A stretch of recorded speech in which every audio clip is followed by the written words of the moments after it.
All right, everyone, welcome to the second show, the Sunny Days in Detroit postgame show, our second episode, live here.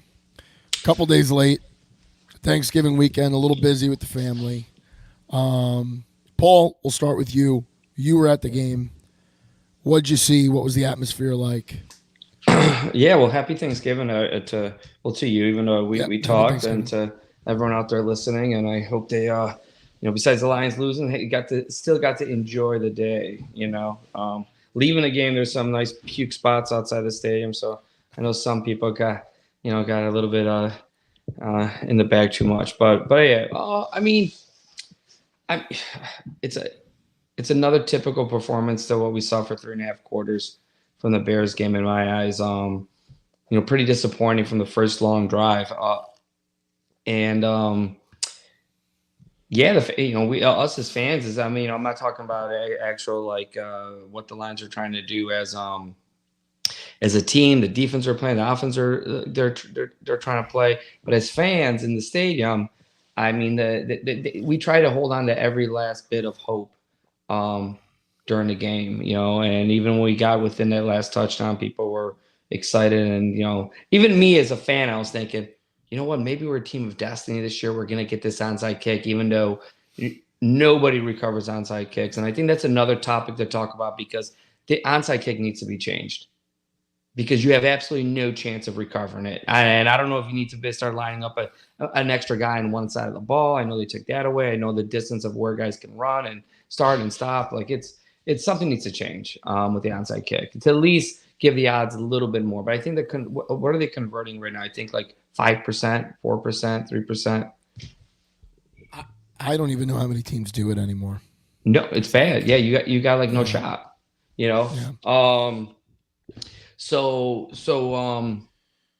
yeah, I mean it was a bad performance, but I will get into it a little bit later, because I also think it's a little bit of I understand why people are overreacting, but when you look like into teams in recent history and even going back 10 years, and I've done this a little bit, I just pulled up, and we'll talk about it, the last 10 Super Bowl champions and the struggles that all but one team struggled at some point of the season that won the Super Bowl. And I'm not saying Lions are going to win the Super Bowl, but having some bad weeks, it happens. yeah. Um, I also think there's things that Lions needed to fix from the Bears game, but coming on a short week, you didn't have that opportunity to fix. You had a walkthrough, you had film on Monday, maybe get into the next game plan, and then you had a walkthrough and a walkthrough. So some of those mistakes that they've been making, I think you need to put the pads on. Yeah, I think. I mean, listen, facts are facts. They played 3 games in 11 days, right? And they came out of that stretch 2-1. Not the worst thing in the world, right? I mean, if you were telling me um, after playing the Bears, Packers, and Chargers in LA, you would be 2-1, I'd say, okay, that's not bad. Let's backtrack even further. If you told me at the beginning of this season, hey, come Thanksgiving, you're going to be 8-3. After Thanksgiving, you'll be 8-3. I think I would sign up for that. I think you would sign up for that. I think any Detroit Lions fan would sign up for that. Telling me you wouldn't is ridiculous, right? I Yeah. mean, this is a team that was 3-13-1 2 years ago. Last year 9-8 after starting 1-6. So there's it's rational, in my opinion. It's rational to be concerned. Okay, it is rational to come out of after watching how they played against the Bears. If first of all, after watching the defense the past 3 games, it's rational to be concerned. It's rational after watching Jared Goff the past 2 weeks, and you start to kind of maybe not have doubts, but a question an extension, right? That we thought was a foregone conclusion, maybe not so much. It is fair to have doubts and concerns. But on the other side of that, if you're one of those fans, and I said it on the football show yesterday, if you're one of those fans that's jumping ship, dude, I don't know what you've been doing this whole time. Like, why is a loss to the Packers in a year that we're 8-3, that's going to make you jump ship and give up on this team. But everything else we've seen in your lifetime didn't. So to me, like, that's crazy. And yeah, like you said, when people say, oh, Super Bowl teams don't do this. Yeah, actually they do. They do it every year. Every team that's won the Super Bowl had clunkers. Like, no one outside of the 1972 Dolphins, no one's been perfect. Literally no one. And what we need to remember is that this is the NFL. And it's professionals lining up against professionals. Now, our professionals might be better than the Packers professionals, but they're still pros. Those guys are still getting a paycheck. A lot of those guys are looking for extensions, or they're looking to play elsewhere next year, right? And they want to make money. They want to make a name for themselves. So don't act like, yeah, because we're the Lions and we have this high-powered offense that people are just going to lay down. No, people want to knock us off. People want to beat us. So those things are going to happen. Those things are going to happen. Now, from an X's and O's standpoint, which I guess we'll get into next, I'll let you start that out. There's a lot to be concerned with. A lot to be concerned with, but it's not things that you can't fix. Like, listen, our kicking situation, you can't fix that. You can't fix that, right? Riley Patterson's not that good. And don't think that Dan Campbell kept going for it on fourth because he's got balls of steel. No, Dan Campbell kept going for it because he knew the kicker didn't have it. The kid missed an extra point, and he's basically saying, I'm not putting the game in your leg. I'm just not. I'm going to hope my Pro Bowl quarterback will figure this out. And unfortunately, he didn't, and it's not all on him, but I would have done the same thing. That fake punt, I probably wouldn't have called that. That was a bad call. But outside of that, like, what did you expect Dan Campbell to do? I mean, listen, I agree with pretty much everything you said. Missing that extra point early on. I mean, and analytically, because I think I was talking about this at the stadium. I believe when we were down by 12 or 11. At 11, when we're down by 11, I think we're down by 12. We scored early in the third quarter, and we scored our first touchdown. We won for 2. And people are complaining, take the points. Well, you know what? Analytically, it makes sense because if you miss the 2-point conversion, you're still down by a touchdown and a field goal, 2 possessions. Right. So listen, they're going to play the analytics side to it, and I understand a lot of times why they're going for 2. On another hand, yeah, it sucks. Like we cannot trust our kicker outside of probably 46 yards. 46, 47 is where we're stretching with him. And I'm okay with that regular season. What I do stress out about is, come playoff time, come an important game where we got to kick a 52-yard field goal, 53-yard field, or even 55-yard field goal. And we don't know if we have the kicker to get the foot to get the ball there, or to be accurate from 55. Maybe he gets the foot. So, kicking is something again they're going to have to fix. But yeah, going about the game, I mean, it's the defense, we're not going to be able to totally fix it to next year. No. Well, I have a thought on that, but no, at this point now we can't. Will they get better? Yeah. Will they be more exciting? Will they cause more sacks? Will they get more interceptions? Will they cause more fumbles? Yes, they have 2 big playmakers that should be back in December. Yeah. Houston and CJ Gardner. Houston makes big splash plays. Maybe he's not the best against the run. Maybe he's not a 3-down lineman, but he can step in there when we need to generate a rush on a 3rd and 9 and not let a quarterback scramble out of the pocket and pick up a first down. He's going to help on that. CJ Gardner is a playmaker. He's going to bring something to the table when he does. And it's maybe I know he's not an outside corner, but maybe they get creative somehow because Jerry Jacobs, when he's out there, teams are picking on him. What James Houston doesn't need to come in and be like a savior, but just his presence alone should help, right? And it's really, in my opinion, it's kind of ridiculous people coming after Aiden Hutchinson right now. Like, listen, I only played the game up to a high school level. I didn't play college football, right? But what I could tell you from both playing and viewing the game is that when you are the only threat to make a play, they are going to do everything they can to stop you. They are going to put 2 offensive linemen on your side. They're going to put a tight end to chip you on the way up. And then they're going to have a running back waiting for you, Like, that's the way teams are playing us right now because they're looking at the Lions front and they're saying, that 97 is your only threat. 97 is your only guy that's going to change this game. And I love Aiden Hutchinson. He's a tremendous athlete. Tremendous. Okay? The guy's got a high motor. He doesn't quit. But he's not Reggie White. Right? He's not Lawrence Taylor. He's not this guy that takes up space horizontally. Right? He is a big dude. He's gotten bigger, but he's not like NFL huge. He's just a bigger guy, right? But he's not gonna maul you. Like, he's a guy that beats you with his speed, beats you with his strength, but he's not a guy that's just overpowering physically and you have no answer. So it leads me to what we saw at the and Paul, I know me and you had different opinions on this. It leads me back to the deadline. Chase Young goes to the Niners.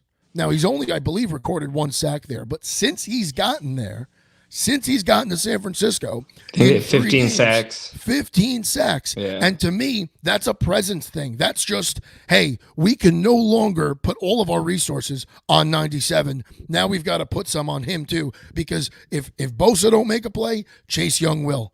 And even if Chase Young doesn't get a sack for the rest of the season, just him being there is enough. And that's, to me, that just brings me back to why I wanted him, because I didn't think he was going to come in here and get 17 sacks.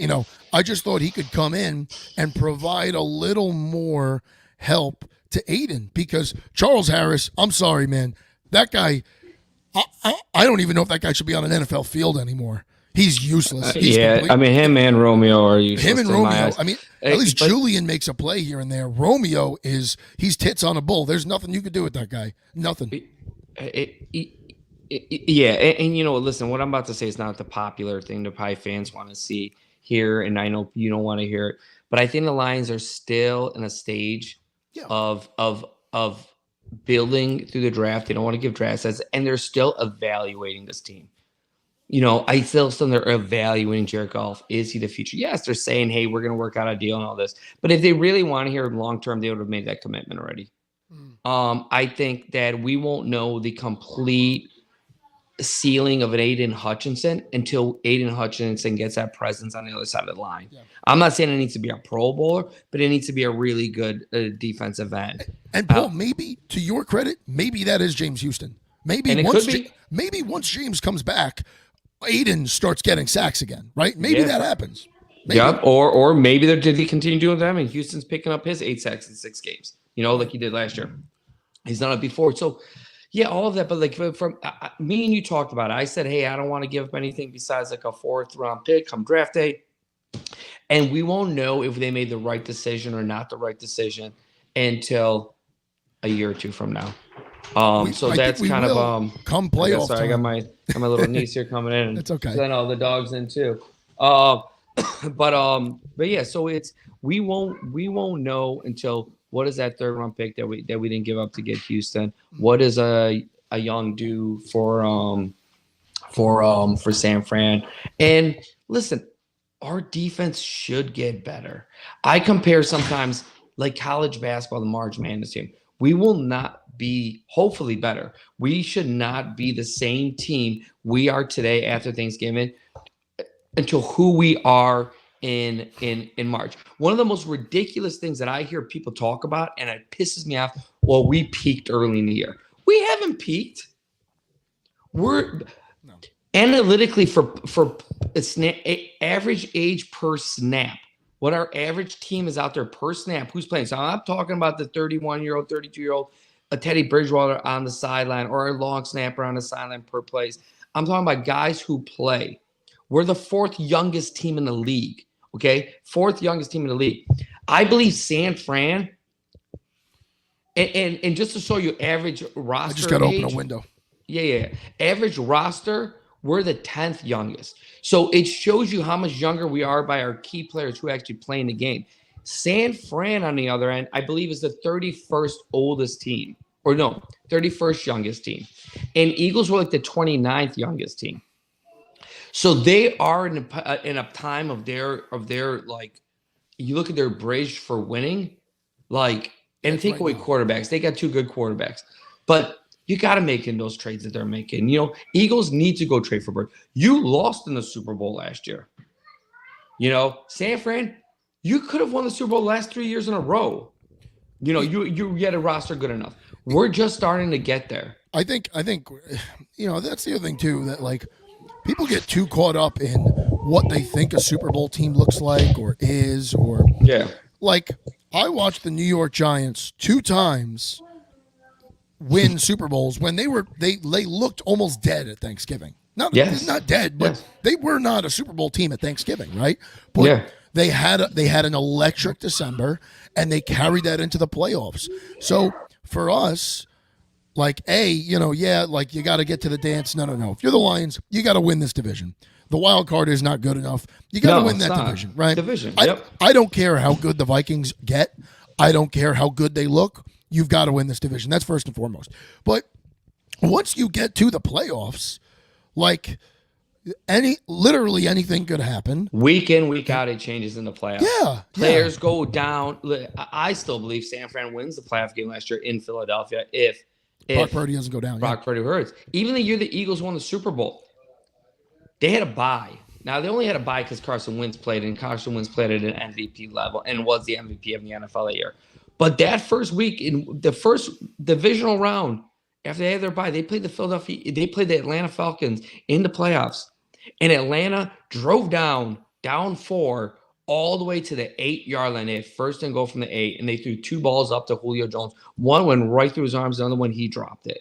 Like anything changes, playoff changes, champion, But anyways, listen, if I could get off topic here, because we're just talking about what you mentioned about the New York Giants. I just want to talk about the last 10 Super Bowl champions. Quick little facts. And I'm going to read them off, and I'm going to just start off with last year's champions. In the last 10 years, the Kansas City Chiefs last year were probably the only consistent team. I believe they lost 3 games. I think their 3 losses were like week 3, week 6, and like week 13. And they were like covering the spread basically every week too. Like they were blowing teams. Yes. And Mahomes, everyone thought that Mahomes couldn't pick it up. I know a couple of times they struggled. They had like a Colts game they struggled earlier. But that's about it. That's the only team in the last 10 years that actually played consistent from week 1 till winning the Super Bowl as being like they were at the top of the game of their level. So going back after that, Rams, because everyone's freaking out that we have 3 losses at the 11 in week 12. The Rams record was 11-5. They had a 3-game losing streak from week 9 to 12. There's a bye in there. I believe Stafford, I didn't look up this stat, but I remember because I was one of the fans that I wanted to see Stafford win a Super Bowl, but I was butthurt. I wanted to see it in Detroit. So I was torn that whole season. Am I rooting for not rooting for him? But during that stretch, I forgot what exactly it was, but I believe he threw a bunch of picks. And a couple were like in the midseason because Kelly Stafford went nuts on Twitter and could talk about getting death threats. Yeah. And she went off on people and what people Rams fans were messaging. Not only interceptions, he had fumbles. I believe he had like 10 turnovers in like a 3-game stretch, and they lost 3 in a row. And that's week 9 through 12. Right around this time that we're struggling. Do you hear that pounding? It's okay. It's all right. Keep going. All right. I think your niece is chopping down a tree in the living room.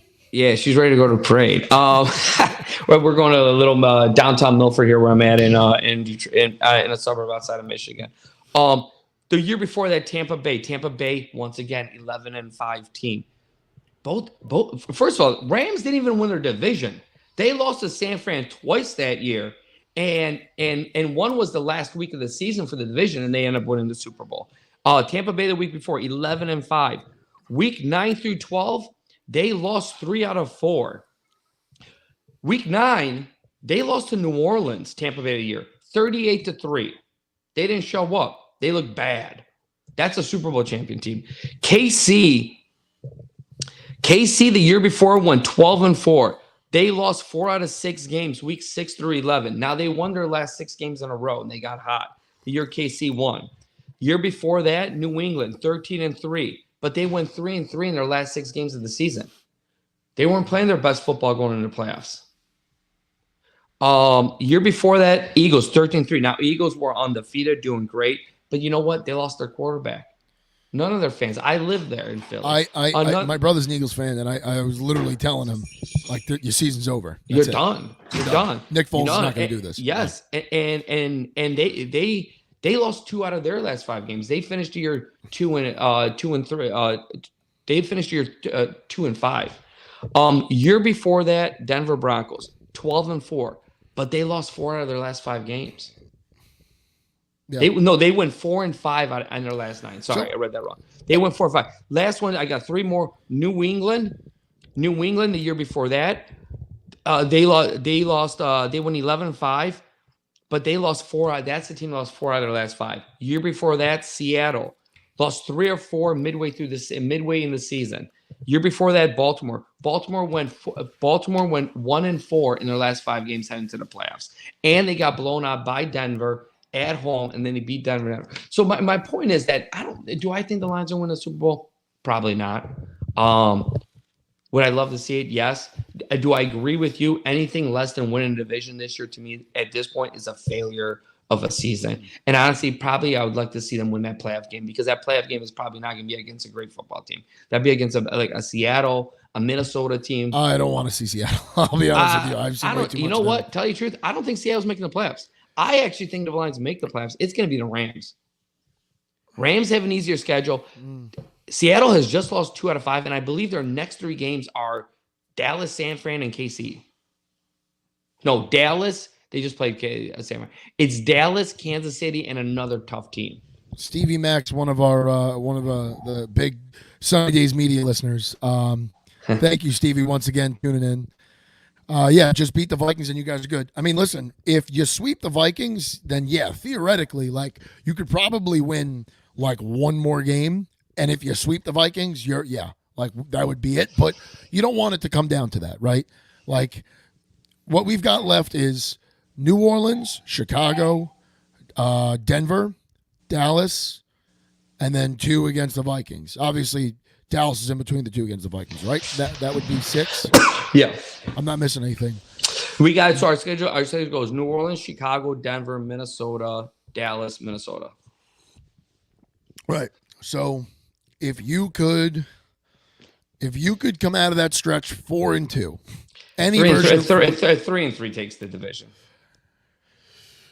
I wouldn't leave it up to that. And the problem is how are you getting that 3-3? Well, 3-3 gets you to 11 wins, and you got the Vikings right now sitting at 6-5. So you're banking on Minnesota going 5-2, and that also does depend on tiebreakers there.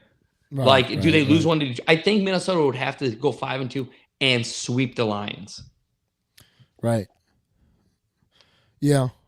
But you know what? You're not going to agree with me. I think there's a chance.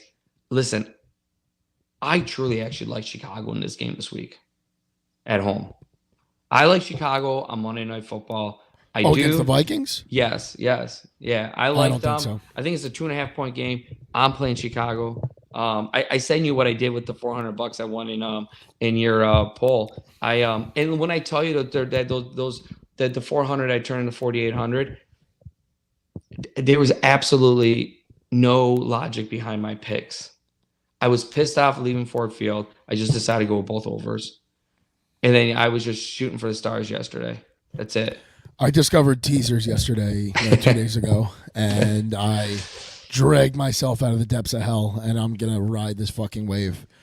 And I got to get some money back from my bookie. So yeah, there you go. Last week was a disaster. If we could go back to a little bit before we close out here. Yeah. A little bit of what I saw from an X's and O's standpoint on Thursday that concerned me. So defense, I guess maybe I'll touch on that after, but specifically offense. What was concerning to me, and I correct me if I'm wrong, Paul, I want to say we had like 150 rushing yards in that game, something like that. Yeah, right? I think we had I think it was even higher than that. Because we were at like 117. Montgomery had like 70 something. Okay. What Gibbs had like 50 something. Greg Reynolds, I think, ran a little bit. But let me. You could listen while I pull this up. So, what concerned me was like we've had our concerns with Aaron Glenn. He's not the best coordinator, and that's a problem within itself, but whatever. Like, Ben Johnson is supposed to be the guy that is the most sought after for a job next year. Everyone's talking about him. The man's a wizard, and he absolutely is, right? And my problems with Ben in the past have been, Ben, you get a little too cute and you kind of make some poor decisions, but then he'll make up for it on a flea flicker that's in the end zone or whatever. And then you're like, okay, Yeah. I forgive you, type of thing. Well, what concerned me Thursday was that you saw from the first snap, Goff did not have it. And it's like, listen, you can have, and that didn't mean Goff is bad. Like, you could have an ace pitcher that you could see from the first pitch does not have it, or from the first inning, you could see your ace doesn't have it. Doesn't mean he's not an ace anymore. Just means that day he does not have his best stuff. And a good pitcher is going to start to go back to what works for him, what gets his quick outs, right? In the NFL, when you see Goff does not have it, what upset me with Ben Johnson, like, you could see the O-line didn't have it either.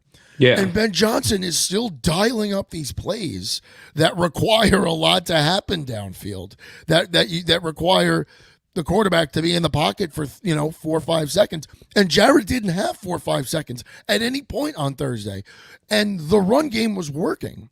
So, like, that's what upset me, was because we went down right away, and instead of, like, Ben Johnson kind of telling Jared, hey, slow down, let's slow everything down. We are going to go back to our bread and butter. We can't pass block right now, but we could still run block. So David Montgomery and Jahmyr Gibbs are going to carry us across the finish line here. And if you have to put the ball in the air, it's going to be a 2-step drop, dump off to St. Brown. 2-step drop, dump off to Jameson Williams, or something to set up Laporta, right? Like, we didn't do any of that. So that's how the Packers were able to just pin their ears back and blitz the entire game, because they knew. And it's like some of these 3rd and 1s, 3rd and 2, 3rd and 3, instead of us just trying to get the first down, giving it to Monty, giving it to Gibbs, or like we're throwing a screen pass, or he's dropping back and he's looking for Khalif Raymond 30 yards down. Like, what are we doing? That, to me, that was frustrating, because I still think we could have won that game. Had they slowed the game down, and they handed the ball off, and a West Coast offense just dip and dunk down the field, we could have won that game. Yeah, I actually think the Lions went too big too often on offense. Like, I feel like they're sending extra guys, and we decided to play to them, and we decided to put. I think Dan Skipper had like 10 or 11 snaps. Everything on offense. we were in a jumbo formation half the game. Exactly. So we pretty much told them. We pretty much said to them, "You could send everyone."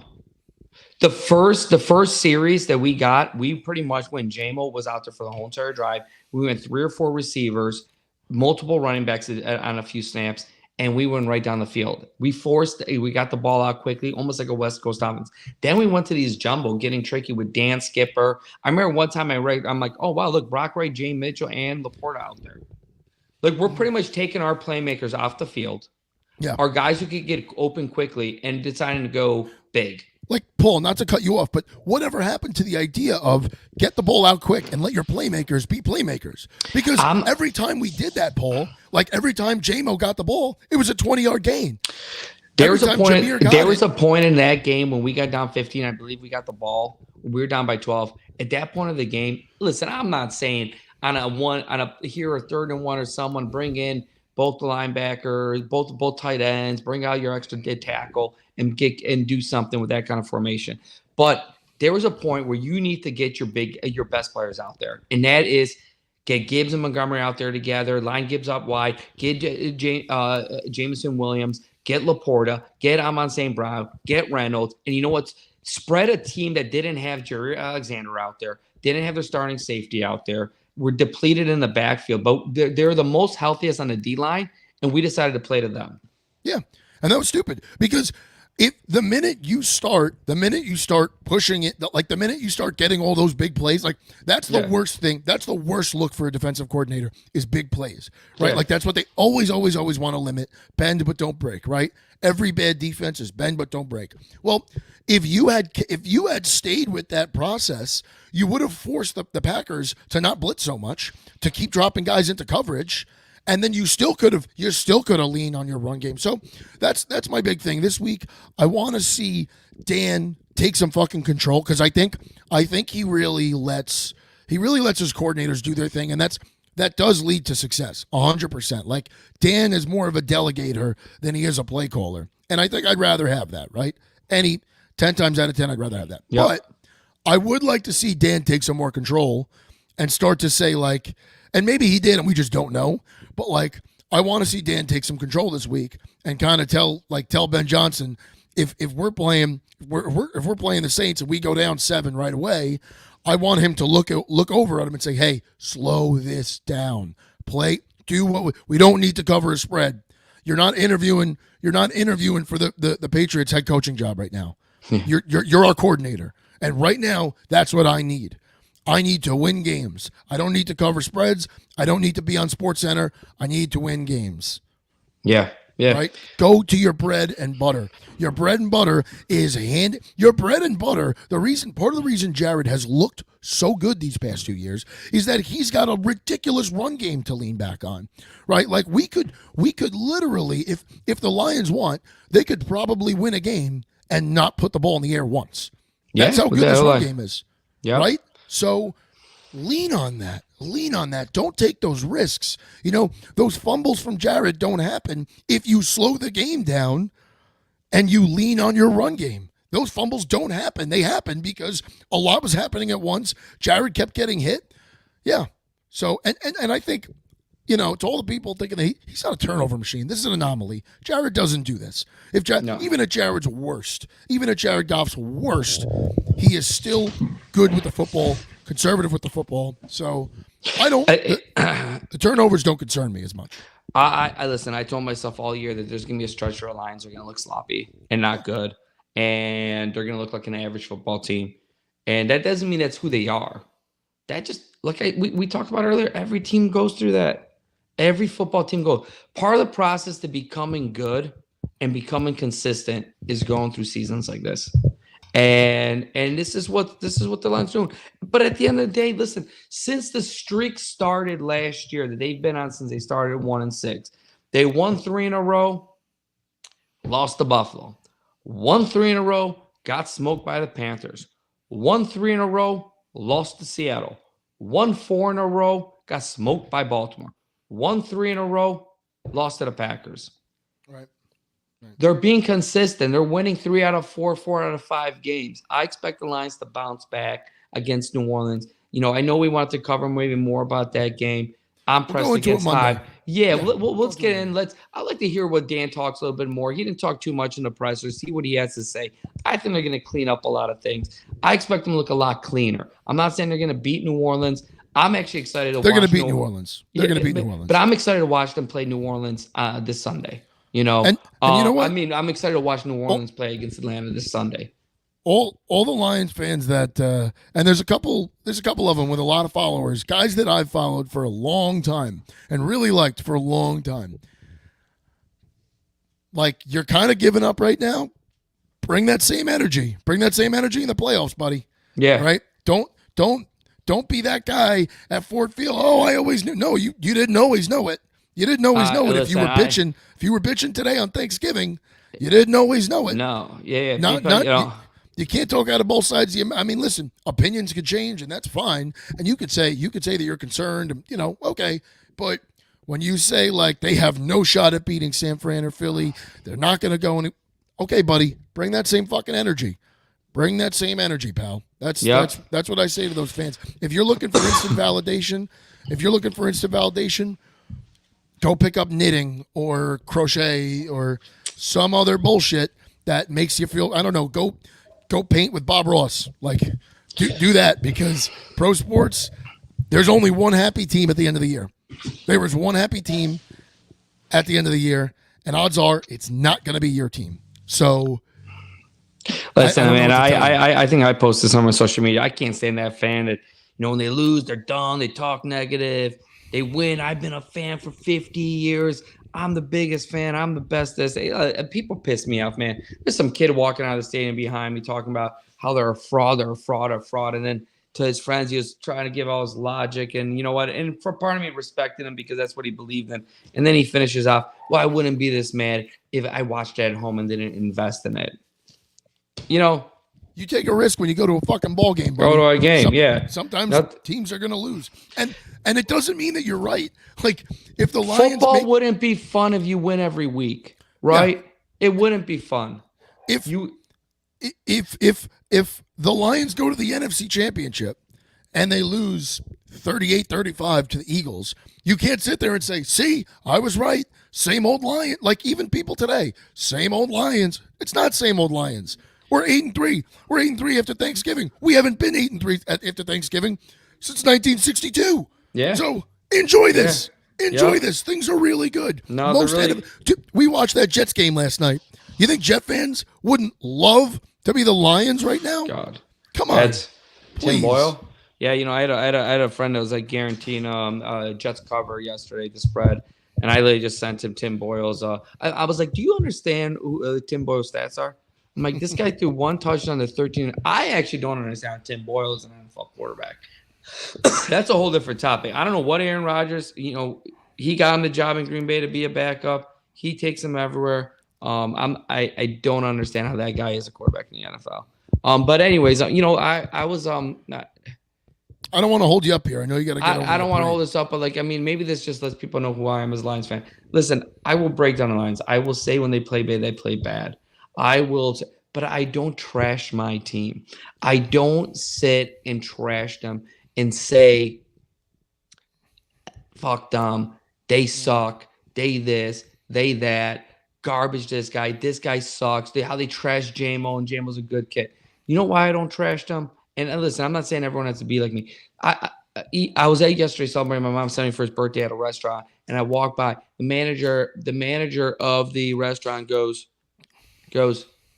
you still wearing that sweatshirt after the loss? And he kind of was joking with me a little bit, and I was like, yeah. I was like, listen, let me tell you the way I view the Lions. I have no problem saying they play bad. I have no problem saying, they need to improve and they need to break it down and give it an educational response of what I think they need to do better. But I don't bash them because they're family to me. I don't trash my own family. I don't talk negative about my mom or my dad or my sister. They're family. I love them. I will tip my hat off to the opposing team, the Packers, and I'll be back there wearing my Honolulu blue, rooting for the team on, and then breaking down the game with you and what they could do better and what they did great. I'll praise them when they get well, but I won't trash them. So one of my co-hosts on the football show says it perfectly. Can't win them all. Best teams lose 4 or 5 games. Facino. Exactly. Couldn't agree more, pal.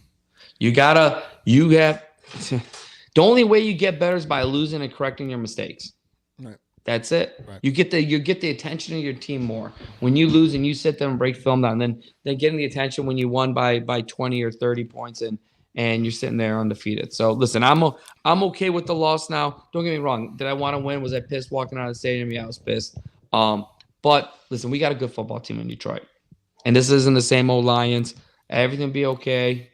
We'll still be hosting a playoff game, And listen, Eagles lose to Buffalo, and we beat New Orleans. Everyone's going to all of a sudden be like, we're playing for a first number 1 seed. It's all up in the air still. It's a long season. Niners still have to play the Eagles, and I'm at a point where I'll be rooting for the Eagles in that game because listen, it's a Niners got a tough schedule. Eagles got a tough schedule. Yeah.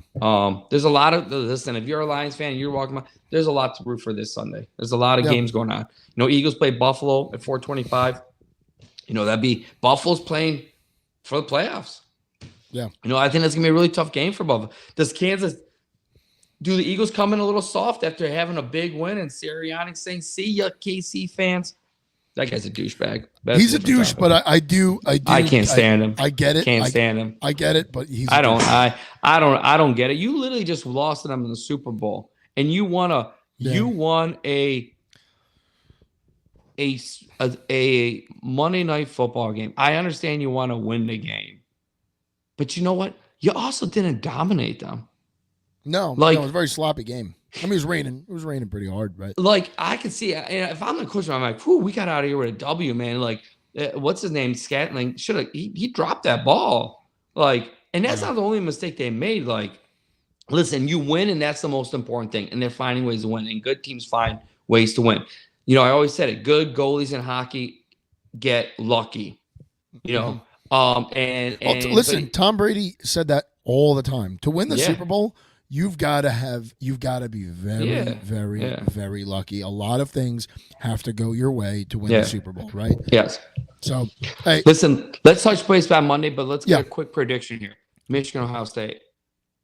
I was gonna really fuck with you. I had I think Michigan wins. And if Michigan wins today, the next thing I'm doing is putting a futures bet on Michigan to win the national championship, because if they could overcome this without Harbaugh, to me, there's one team in the country that could stop them. It's Georgia. And if you're a Michigan fan, you kind of go into that game and you say, if that game happens, you just kind of walk in and say, like, hey, let's hope Georgia makes a couple mistakes. Let's hope Georgia makes a couple mistakes. I think they're both really balanced teams, Georgia and Michigan, and Ohio State too. Ohio State's a good team. But I'm going to see. I think it's going to be. I wish I was there. I just can't leave family. Think, God, do I want to be in that stadium? But that atmosphere is going to be intense. It is going to be intense. It's going to be a good game to watch on TV. Yeah, and listen, Moore is he's a good coach. And you know what? He might be coaching for his job. He might be the Michigan coach if Harbaugh decides to go for the pros. The team has a lot on the line for them right now. So, and if you want to prove all the haters and doubters, or if Harbaugh leaves the Big Ten, there's some talk about him going to the SEC. Well, let's talk about Michigan. There's a big difference in pay cut. They would have to work out a lot of stuff. I can see Michigan going independent too. I don't think it'll go that far. I don't know that it'll go that far. I don't think it's going to go that far either, but we'll see. There's a lot to lose if Michigan does that, in a way. Yeah. But there's a lot the Big Ten to lose, but listen, if not the most prestigious, like that brings the most value TV market to a network, Michigan. I mean, I think Texas is up there, Notre Dame's obviously up there, but those three programs to me are probably the three biggest programs when it comes to what they can bring to a TV market. Notre Dame, Texas. Notre Dame's definitely the biggest in the country. Notre Dame's I mean, they got the whole Irish Catholic thing and just the history. So listen. You gotta go to a parade. Everyone out there, enjoy college football. Lines will be okay. Lines will be all right. We'll see you all Monday. Where we are going to talk a little about the Saints game. So thank you for everyone that's tuned in, and we'll see you Monday. Sounds good. Go Michigan. See you later.